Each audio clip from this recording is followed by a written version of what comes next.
এই লোকটা এতটাই পারফেক্ট ভাবে তীর মারতে পারতো যে তার সবগুলো তীর একদমই নিশানার মাঝ বরাবর লেগে যেত, কারণ এই শালা একদমই বোর্ডের কাছ থেকে নিশানা লাগাচ্ছিল। আর এই লোকটাও একদমই পারফেক্ট ভাবে বলে নিশানা লাগিয়ে দেয়, যার ফলে সবগুলো বল একসঙ্গেই ফুটোর দিকে যেতে শুরু করে দেয়, কারণ সে সবগুলো বলকে একসঙ্গে সুপার গ্লু দিয়ে লাগিয়ে রেখেছিল। আর এই দুইজন লোক টেনিস বল খেলছিল, কিন্তু খেলা দেখতে আসা সবগুলো দর্শক অনেক অলস ছিল, কারণ তারা তাদের অলসতার জন্য তাদের মাথাগুলোকে ঘোরাতো না, তারা শুধুমাত্র তাদের চোখের মণিগুলোকে বলের সঙ্গে সঙ্গে এদিক ওদিক ঘুরিয়ে দিত। আর এটা হলো দুনিয়ার সব থেকে বড় বরফের পাহাড়, এই জন্য যারা সেখানে স্কেটিং করতে আসতো তারা প্রচন্ড ভয়ে থরথর করে কাঁপতে শুরু করে দিত।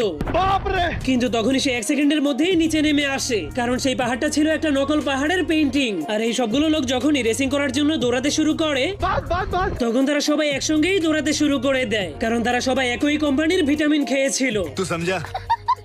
আর এই মেয়েগুলো সাঁতারের রেস করতে শুরু করে, কিন্তু তখন হাজার হাজার মানুষের ভিতর থেকে একটা জল পড়ে সেই রেসটাকে